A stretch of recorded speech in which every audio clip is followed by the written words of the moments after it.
À l'âge de 7 ans, Shirley César avait déjà été témoin de quelque chose qu'aucun enfant ne devrait jamais avoir à porter pour le reste de sa vie. Elle est restée là à regarder des hommes soulever le corps sans vie de son père et le transporter sur une simple dalle de porte parce qu'aucune ambulance ne viendrait pour une famille noire à Durham. Ce moment n'a pas seulement brisé quelque chose en elle, il a gravé quelque chose de plus profond, quelque chose qui ne partirait jamais. Et d'une manière ou d'une autre, à partir de ce lieu de douleur, elle a construit une voix assez puissante pour gagner 12 Grammy Awards et remplir des arènes pendant plus de 6 décennies. Mais aujourd'hui, à 87 ans, le rythme de cette vie a commencé à changer. Les spectacles qui se succédaient autrefois sont discrètement annulés. Les apparitions publiques ont ralenti, puis se sont raréfiées avant de presque disparaître. La même femme qui avait autrefois balayé les rumeurs de sa mort avec force et certitude parle aujourd'hui sur un ton différent, utilisant des mots comme « au revoir » et « définitif ». Derrière ce changement se cache un diagnostic qu'elle a gardé caché pendant bien trop longtemps et qui est bien plus grave que ce que l'on imaginait. Son histoire commence dans un endroit où la plupart des rêves n'ont même pas la chance de se former. Shirley César est née le 13,1938 octobre dans une petite maison surpeuplée de 2209 Chautauqua Street à Durham, en Caroline du Nord. Elle était la 10e de 13 enfants et la vie à l'intérieur de ses murs semblait constamment pousser à ses limites. Il n'y avait jamais assez d'espace, jamais assez d'argent, jamais assez de quoi que ce soit. Chaque jour portait le poids silencieux de la survie où les besoins s'alignaient plus vite qu'ils ne pouvaient jamais être satisfaits. Son père, connu sous le nom de Big Jim César, travaillait de longues et pénibles journées de 12 heures à la Liggett et Myers Tobacco Company. Pendant la dépression, triant les tiges de tabac dans une poussière épaisse et étouffante pour moins de $10 par semaine. Sa mère Ali a travaillé à ses côtés jusqu'à ce que son corps ne puisse plus le supporter. Sa santé s'effondrant en 1939 dans les mêmes conditions difficiles. La maison elle-même dégageait l'odeur lourde du tabac séché, mais sous cette odeur se cachait quelque chose de plus aigu, la faim, l'épuisement et une sorte d'inquiétude qui ne dormait jamais vraiment. Les repas étaient simples et souvent insuffisants. Des sandwichs à la mortadelle divisés de trop de façons ou une fine bouillie de farine de maïs étirée sur 13 assiettes. Les manteaux d'hiver étaient rapiécés avec des bouts de tissu. Jusqu'à 1945, il n'y avait même pas de plomberie intérieure. Les loyers étaient si souvent en retard que les menaces d'expulsion sont devenues aussi familières que les murs eux-mêmes. Et pourtant, au milieu de toute cette lutte, il y avait une chose qui refusait d'être écrasée, la musique. Big Jim César était plus qu'un simple ouvrier d'usine. C'était une présence, un homme qui mesurait 6 pieds, 2 pesait environ 250 livres, et avait une voix qui pouvait remplir une pièce sans effort. Les week-ends, il se transformait en chanteur principal d'un quatuor de gospel connu sous le nom de Just Came For, se produisant dans des églises et des tentes à travers Durham. Il chantait dans des endroits comme l'église baptiste de Mount Gilead, attirant des foules de centaines de personnes, mêlant de riches harmonies à l'énergie brute et électrique de la prédication en direct. Lorsque Big Jim chantait, les gens ne se contentaient pas d'écouter, ils le sentaient. Certains ont dit que les murs eux-mêmes semblaient trembler. L'argent de ces spectacles était peu élevé, mais il comptait. Un week-end fort pouvait signifier un peu de nourriture supplémentaire ou même quelque chose d'aussi spécial qu'une nouvelle robe pour Shirley. Mais plus important que l'argent, c'est ce que la musique leur donnait. Un sentiment d'espoir que la pauvreté ne pouvait pas effacer. Big Jim a cru en Shirley bien avant tout le monde. Il lui a répété que sa voix nourrirait un jour des nations. Pour lui, ce n'était pas seulement un encouragement, c'était une prophétie. Il l'a fait monter sur scène alors qu'elle était encore une enfant, la plaçant devant des foules avant même qu'elle ne comprenne pleinement ce que cela signifiait. À l'âge de 6 ans, dans 1944, elle se tenait devant un public et chantait « Jesus loves me ». Sa petite taille stable, tandis que des pièces et des billets étaient jetés sur la scène. À la maison, après de longues journées, à l'usine, Big Jim répétait avec elle jusque tard dans la soirée. Il la poussait, la façonnait, exigeait de la force et de l'esprit dans sa voix. Il voulait qu'elle soit porteuse de vérité, pas seulement de son. Même à l'usine de tabac, où les ouvriers pouvaient recevoir une amende pour quelque chose d'aussi insignifiant que de fredonner, il n'a jamais cessé de chanter.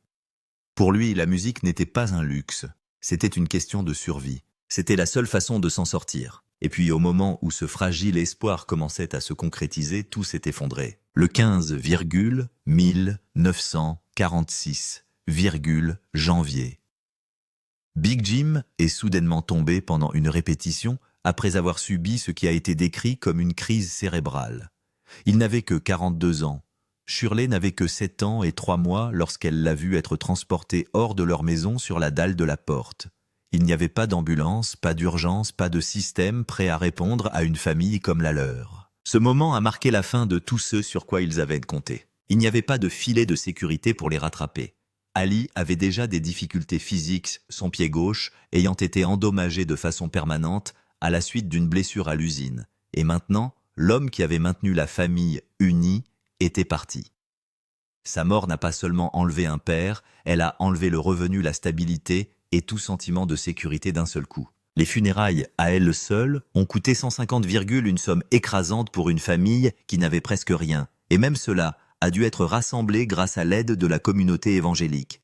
Peu après, le loyer a de nouveau pris du retard. Des avis de shérif sont arrivés. L'aide sociale les a rejetés. Ali ne pouvait pas travailler. Les enfants ont fait tout ce qu'ils pouvaient pour survivre, ramasser de la ferraille, voler du charbon dans les trains qui passaient. La faim s'est transformée en quelque chose de constant, de douloureux. En 1947, l'un des frères de Shirley a été hospitalisé pour cause de malnutrition. À la maison, Ali a étiré le peu qu'ils avaient, diluant le gruau avec de l'eau et avançant jour après jour. C'était le genre d'épreuve qui aurait pu réduire un enfant au silence pour toujours. Mais pour Shirley, cela a fait quelque chose d'autre. Il l'a poussée vers le don que son père avait planté en elle. Si Big Jim avait dit un jour que sa voix nourrirait les nations, il fallait maintenant qu'elle nourrisse d'abord sa famille. Et cela a tout changé. Le chagrin n'était plus seulement une peine. Il est devenu une direction. Il est devenu un but. En 1948, à l'âge de 10 ans, l'Église était devenue sa bouée de sauvetage. Le 17 octobre, elle se tenait à l'intérieur de l'église baptiste Mount Gilead sur Pettigrew Street et chantait « Precious Lord » devant près de 300 personnes. Ses mains tremblaient, mais sa voix restait stable. Elle n'avait reçu aucune formation formelle, aucune instruction technique. Ce qu'elle avait, c'était la mémoire, la voix de son père résonnant dans son esprit, guidant son phrasé, sa synchronisation, sa force. Lorsque l'assiette des offrandes est revenue remplie d'argent, chaque dollar est allé directement à sa mère. Cela a eu plus d'importance que les applaudissements ne pourraient jamais en avoir. La nouvelle commençait à se répandre. Les pasteurs l'invitent à revenir, puis l'invitent dans d'autres églises. Ce qui avait commencé par des apparitions occasionnelles se transforme en quelque chose de régulier, puis en quelque chose de plus. La plupart des églises ne peinent pas les enfants, mais Shirley devient déjà une exception. Les gens le sentent, il y a quelque chose de différent en elle, quelque chose de rare. Et Shirley comprenait les enjeux. Elle ne considérait pas le chant comme un plaisir, mais comme une responsabilité, un travail, une vocation. Elle s'efforce de suivre le rythme scolaire même si ce n'est pas facile. Elle manque des cours étudiés quand elle le peut, se fie à sa mémoire et à la Bible pour avancer. Mais c'est à l'église qu'elle devient vraiment elle-même. Au printemps de 1949, les foules s'étaient encore accrues. Les gens qui avaient passé leur vie à écouter du gospel voyaient en elle quelque chose qu'ils ne pouvaient expliquer. Après les offices, certains l'embrassaient lui pressant de la nourriture dans les mains. Du poulet frit, des mots gentils, de petits gestes qui apportaient un soulagement à un foyer soumis à une tension constante. En 1950, à seulement 12 ans, le monde de Shirley s'est déjà étendu bien au-delà de Durham. Cet été-là, elle commence à voyager avec l'évangéliste Leroy Johnson, entrant dans une nouvelle vie sur la route. Johnson, un puissant prédicateur de réveil qui marchait avec une béquille après avoir perdu une partie de sa jambe, avait une présence propre et attirait de grandes foules, où qu'il aille. Shirley, désormais surnommée Baby Shirley, ouvrait des réunions de réveil dans des tentes remplies de centaines de personnes. Elle voyageait à travers les Carolines et la Virginie, dans des bus Greyhound, souvent pendant la nuit, dormant debout sur son siège, endurant des voyages qui auraient épuisé des adultes. Nuit après nuit, elle se tenait devant des étrangers et chantait avec tout ce qu'elle avait. Le salaire est d'environ 15 $ par nuit avec les repas. Ce n'est pas beaucoup, mais c'est suffisant pour faire vivre sa famille. Et pour Shirley César, c'est tout ce qui compte. Pour une enfant issue d'une famille où chaque pièce compte, c'est énorme. Pourtant, l'argent n'efface pas les difficultés. Elle était très jeune et le voyage était difficile. Il y avait parfois des menaces, parfois de la peur. Parfois, la loi elle-même devenait un problème, car les règles relatives au travail des enfants ne correspondaient pas à la réalité de ce dont sa famille avait besoin et de ce que son don faisait déjà. Pourtant, elle a continué. Un week-end après l'autre, un service après l'autre, elle a acquis de l'endurance. Elle a appris à se tenir devant des adultes et à tenir une salle. Elle a appris à passer du chant au ton de la prédication. Elle a appris à continuer à donner même lorsqu'elle est fatiguée. D'autres filles de son âge vivaient des vies d'adolescentes ordinaires. Shirley prenait le bus, se tenait sous la lumière des tentes et aidait à nourrir une famille. Ce grind précoce lui a également permis de se faire un nom dans les églises noires du Sud avant que l'industrie de la musique ne s'y intéresse vraiment. Au moment où elle était 13, dans 1950, et 1, elle avait déjà passé des années sur les routes, entre les villes, les églises et les lieux de réveil. Elle prêchait, chantait, dirigeait des chœurs, et se tenait devant des congrégations adultes avec une sorte d'autorité qui ne correspondait pas à son âge. Cette réputation comptait parce qu'elle signifiait que son premier disque n'était pas sorti de nulle part. Elle est le fruit d'années d'essais dans de vraies salles devant de vraies personnes. Puis vint la percée qui la rendit plus difficile à ignorer. À la fin de 1951, alors qu'elle n'était que 13, Shirley enregistra I'd Rather Have Jesus. La session a lieu à Cincinnati pour Federal Records, lié à King Records, et devient un tournant. Elle est encore assez jeune pour que même le label déforme la vérité et la présente comme encore plus jeune pour aider à vendre le miracle de son don. Le disque sort sur 78 disques RPM et des copies commencent à circuler dans les réseaux d'églises et les stations de radio noire. Elle n'a pas explosé du jour au lendemain au sens moderne du terme, mais elle a voyagé. Elle est passée de main en main d'église en église, de salle d'écoute en salle d'écoute. Les gens ont entendu cette voix et s'en sont souvenus. Soutenue par I Know Jesus Will Save, le disque est devenu un véritable succès gospel. Elle a été payée pour une session, ce qui n'est pas le genre d'argent que son talent méritait, mais ce premier disque a fait plus que payer une facture. Il a prouvé que son père avait eu raison de croire en elle. Une fois cette porte ouverte, d'autres ont continué à s'ouvrir. En 15, Shirley était déjà connue dans les cercles religieux comme la fille à la voix de Caroline du Nord. Mais même avec ce nom en vogue, elle n'a pas laissé le monde réel derrière elle. En 1956, à 18 ans, elle s'inscrit au North Carolina State College, aujourd'hui North Carolina Central University à Durham. Elle étudie l'enseignement commercial parce qu'elle est assez pragmatique pour savoir que la vie a besoin de structure et de soutien. Pendant un certain temps, elle essaie de concilier les deux mondes. Elle vivait la vie d'étudiante pendant la semaine, allait en classe, travaillait sur ses devoirs, puis se glissait à nouveau dans le travail d'église, le chant et le ministère pendant les week-ends. C'était épuisant. Les matins étaient consacrés aux leçons. Les nuits étaient consacrées aux réunions de prière, aux chants et aux événements religieux. Elle essayait de faire de la place pour un avenir normal, mais l'appel de sa vie se faisait de plus en plus pressant. Puis, en 1957, cette tension s'est brisée d'une manière qu'elle n'a jamais oubliée. Lors d'un test de dactylographie en classe, Shirley entend son nom prononcé à haute voix, alors que personne autour d'elle ne l'a dit. Elle demande à l'élève à côté d'elle si elle l'a crié, mais la réponse est non. Elle sortit avant d'avoir terminé le test. Plus tard, allongée sur son lit, elle entendit à nouveau la même voix. Les mots qu'elle décrivit plus tard étaient clairs et directs, lui disant qu'elle avait été appelée du sein de sa mère, et ointe, pour prêcher l'Évangile. Pour Shirley, il ne s'agissait pas d'un moment d'émotion passager, mais d'une ligne de démarcation dans sa vie. Après cela, elle a cessé d'essayer de se modeler sur un plan ordinaire. La musique et le ministère n'étaient plus deux choses qu'elle essayait d'intégrer dans sa vie. Ils sont devenus sa vie. Cette certitude intérieure a rapidement rencontré une opportunité extérieure. En 1957, les Caravanes sont passées par Durham. Elles étaient déjà le groupe de gospel féminin le plus important d'Amérique et chanter avec elles signifiait accéder au plus haut niveau de la musique gospel. Le groupe avait besoin d'une voix. Shirley, encore jeune et techniquement à l'université, n'a pas attendu d'être découverte de manière polie. Elle a suivi l'ouverture, a voyagé après eux et a audacieusement demandé une audition. Elle a dit à Albertina Walker qu'elle connaissait toutes les parties et que lorsqu'elle chantait, c'était suffisant. Sa portée, son timing et sa puissance les ont stupéfiés. Elle a été invitée à se joindre à eux. Ce choix a changé la carte de sa vie à nouveau. À 19, Shirley a fait une petite valise, a laissé Durham derrière elle et est partie seule à Chicago. Elle a quitté sa mère veuve, son foyer en difficulté, et tout ce qui lui était familier parce qu'elle était convaincue que l'appel de sa vie la faisait avancer. Chicago, à la fin des années 1950, n'était pas un endroit agréable pour une jeune femme qui arrivait sans filet de sécurité. Mais Shirley avait déjà vécu suffisamment de choses pour savoir qu'il ne fallait pas se laisser guider par la peur. De 1958 à 1966, elle passe 8 années intenses avec les caravanes et ces années la transforment en une force nationale.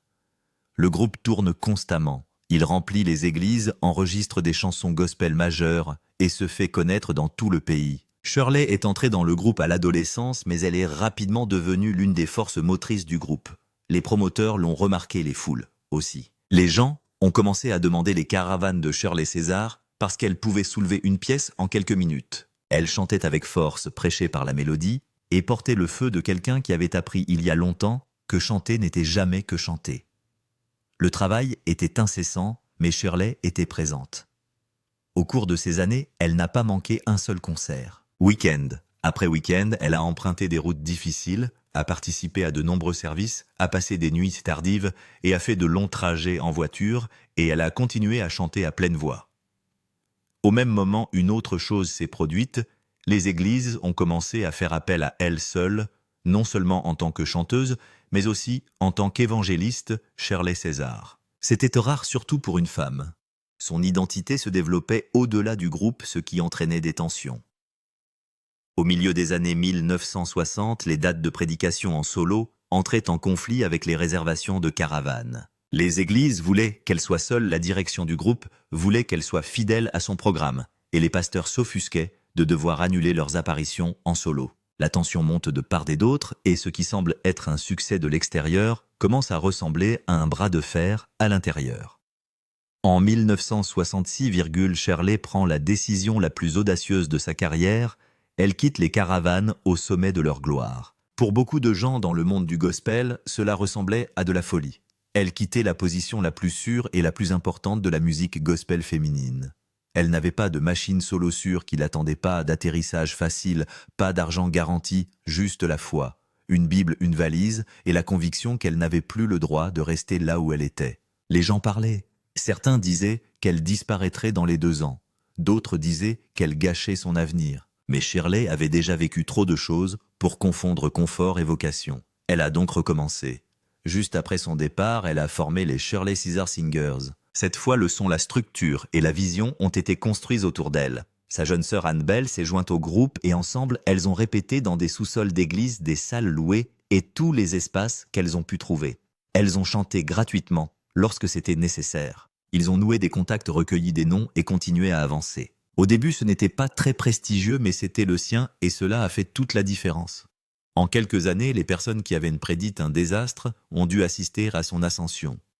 Le nouveau groupe a prouvé qu'elle n'était jamais qu'une chanteuse à l'intérieur du succès de quelqu'un d'autre. Elle était un leader, un bâtisseur, un centre. À la fin des années 1960 et au début des années 1970, ses enregistrements et ses tournées touchent un public de plus en plus large. Les radios diffusent ses chansons et les églises l'accueillent en grand nombre. Son ministère en solo est devenu plus fort que la peur que les gens avaient associée à sa décision.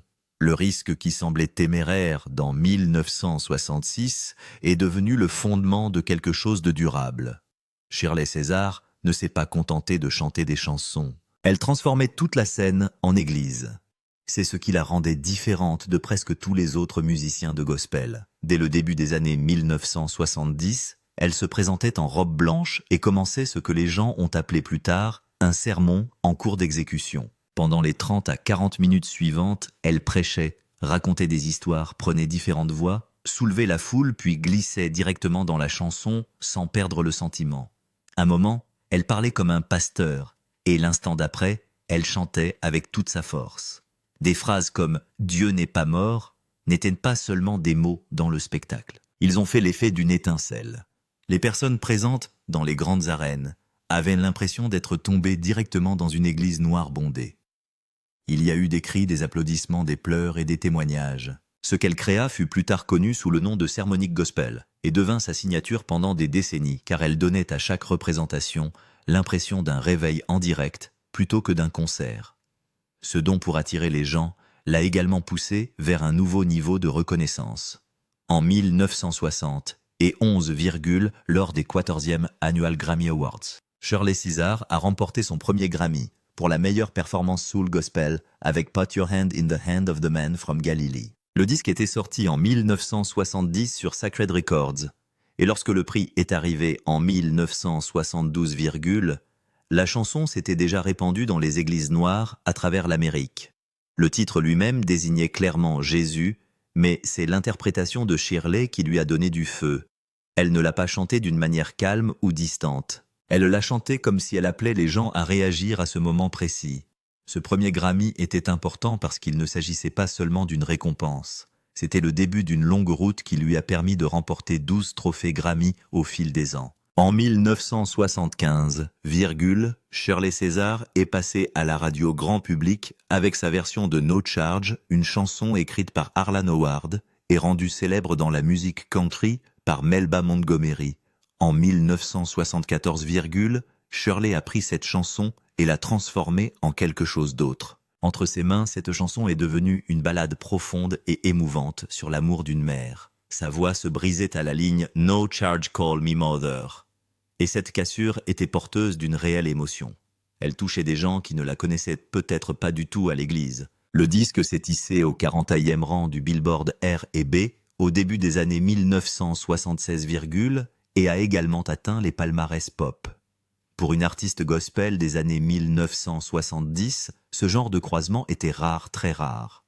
No Charge est devenu son seul grand succès dans cette voie plus large, mais il a montré au monde de la musique que Shirley Caesar pouvait émouvoir les cœurs bien au-delà des bancs de l'église. Pourtant, l'histoire la plus profonde de sa carrière ne se résume pas à un seul succès ou à une seule époque. C'est la force avec laquelle elle a traversé les décennies. Au cours de sa vie, elle a reçu 12 Grammy Awards dans des catégories telles que meilleure performance gospel, meilleure performance soul gospel et meilleur album de gospel traditionnel. Ces victoires ne sont pas toutes arrivées en même temps. Elles se sont étalées sur plusieurs années, avec des Grammy en 1980, 1984, 1985, 1992, 1993, 1995, 1996, 1999, et 2000, qui ont prouvé que sa place dans la musique gospel n'était pas temporaire. Elle a continué à enregistrer, à prêcher et à trouver des moyens d'être importante. Puis en 2017, elle a reçu le Grammy Lifetime Achievement Award, un honneur rare accordé aux artistes dont l'impact sur l'histoire de la musique est considéré comme vraiment extraordinaire. Outre les Grammy, elle a également récolté environ 15 Dove Awards, environ 14 Stellar Awards, un NAACP Lifetime Achievement Award et même un McDonald's Golden Circle Lifetime Achievement Award. Les églises l'ont honorée. La radio chrétienne lui rend hommage, et les institutions grand public font de même. Il est alors évident que Shirley Caesar n'est plus seulement une star de la musique gospel. Elle en était l'un des piliers durables. Cette même vérité est devenue encore plus claire dans 2000, lorsque la Gospel Music Association l'a intronisée au Gospel Music Hall of Fame. Ce qui a rendu ce moment spécial, ce n'est pas seulement l'honneur en lui-même, c'était le bon moment. Beaucoup d'artistes reçoivent que ce genre de reconnaissance vers la fin tranquille de leur parcours. Mais Shirley Caesar était encore en train de travailler. Elle enregistrait encore des albums, elle voyageait encore, elle se tenait encore devant des églises immenses et des arènes pleines à craquer. Le titre de Hall of Fame Temple de la Renommée fait référence à plus de 50 ans de service dans le domaine du gospel depuis ses débuts, en tant qu'enfant star sous le nom de Baby Shirley, en passant par ses années avec The Caravan, sa carrière solo et ses disques récompensés par des Grammy Awards. Il ne la place pas dans le passé. Il confirme qu'elle est une légende vivante, alors qu'elle est toujours active, toujours visible, et qu'elle continue à former de jeunes artistes de gospel qui, en la regardant, voient la prédication, la performance et une longue vie de ministère réunies en une seule et même personne. En 2010, même, Hollywood a dû reconnaître ce que le monde ecclésiastique savait déjà. Shirley Caesar a reçu une étoile sur le Hollywood Walk of Fame, ce qui est un honneur rare pour une chanteuse de gospel. Rien que cela en dit long. Le Walk of Fame célèbre habituellement les stars de cinéma, les icônes de la musique pop et les légendes du rock. Des milliers de fans sont venus assister à la cérémonie. Beaucoup d'entre eux tenaient des bibles et des programmes d'église à la main. Dans la plus pure tradition de Shirley César, elle ne s'est pas contentée de sourire pour les photos et de passer à autre chose. Elle a prêché lors de l'inauguration, transformant ce moment en un mini-culte. Cette étoile est devenue plus qu'un repère sur le trottoir. Elle est devenue un symbole du chemin parcouru par sa voix depuis les chorales du dimanche matin jusqu'au cinéma, à la télévision et au divertissement grand public. Mais derrière la gloire publique, sa vie personnelle a évolué avec son propre poids et sa propre surprise. Le 27,1983,44 juin. Shirley César, âgée de 44 ans, a épousé l'évêque Harold Avery Williams, âgé de 64 ans, évêque principal de la Mount Calvary Holy Church of America. L'écart d'âge de 20 ans a fait parler beaucoup de gens. Les cercles évangéliques ont remarqué, certains ont été surpris, d'autres ont critiqué. Puis le mariage lui-même a attiré encore plus l'attention.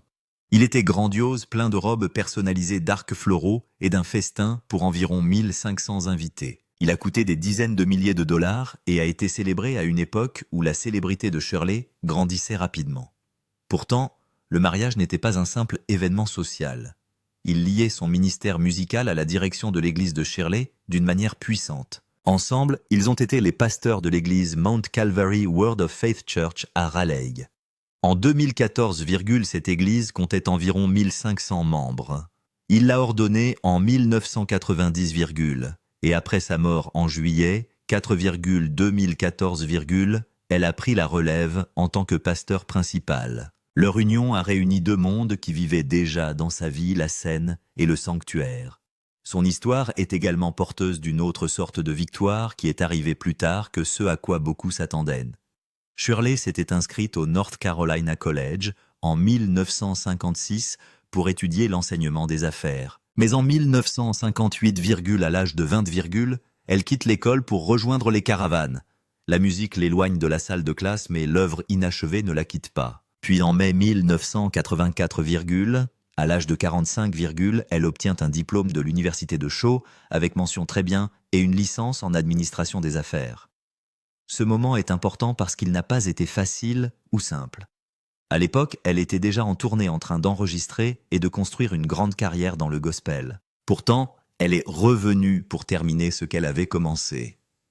Plus tard, elle a également étudié à la Duke Divinity School et a reçu des doctorats honorifiques de Shaw et Southeastern. Pour une femme issue d'un foyer pauvre de Durham qui a perdu son père lorsqu'elle était jeune et qui a dû aider sa famille à survivre en chantant, ce diplôme n'était pas qu'une simple ligne sur un papier. C'était la preuve que les rêves retardés peuvent encore être réalisés. Puis il y a eu un autre mouvement qui a encore plus surpris les gens.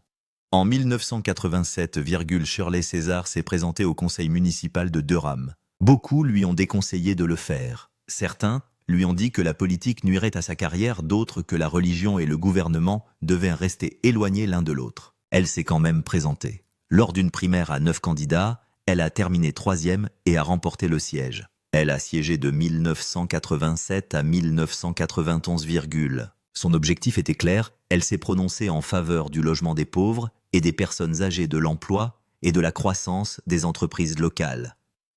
Peu d'artistes de gospel en Amérique ont jamais accédé à des fonctions électives, ce qui a rendu sa décision exceptionnelle. Elle ne le faisait pas pour l'image. Elle parlait souvent en termes d'aide aux nécessiteux et non aux riches. Et lorsque vous placez cela dans le contexte de sa propre vie, en grandissant dans la pauvreté à Durham et en survivant à la violence pendant les années Jim Crow, son choix prend encore plus de sens. Elle avait vécu près de la lutte et voulait que le service public ait une signification réelle.